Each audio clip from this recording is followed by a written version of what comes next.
So, as you can see here po uh, sa tab ng residence is may mga data na po kami. Nakuha po namin ito dun sa Calawes. Sila raw po yung evacuees ng Typhoon Nika. And yung mga fields na nandito po is nakabase lang po dun sa copy na binigay nila sa amin.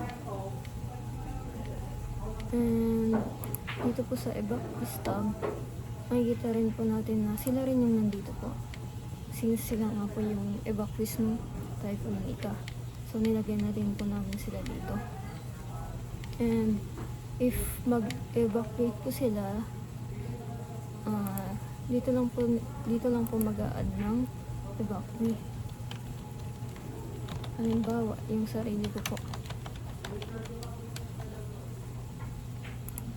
Pero ang ano lang po dito is kailangan muna nilang mag-register sa resident bago sila maka-add dito sa evacuees. So kailangan muna nilang naka-register dito. So yun natin yung last. Sabihin naman po natin is kapamilya ko tong last na si Sampol LN. So ang family number din po ilalagay ko is 85. Kaya po kailangan ng family number para po matrack nila kung ilang pamilya yung mag-evacuate just in case po.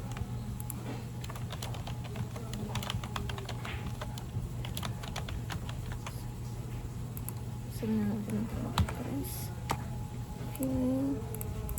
Page range 9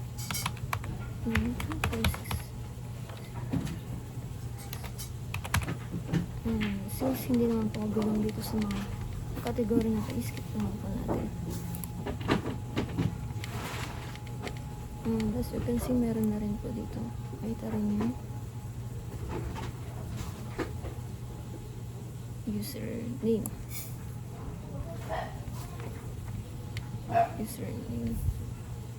Ito po yung gagamitin ng mga residents sa pag-login dito sa system na to.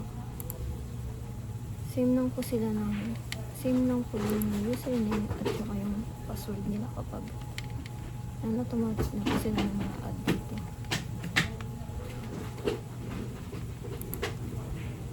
Since naka-register na po ako dito sa residence, pwede na akong may add dito sa evacuees.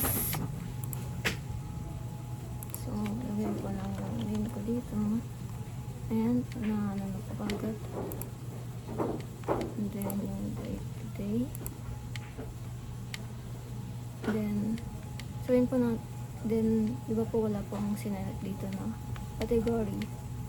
Pwede pong, just in case na hindi na ilagay doon, pwede pong ilagay sila na,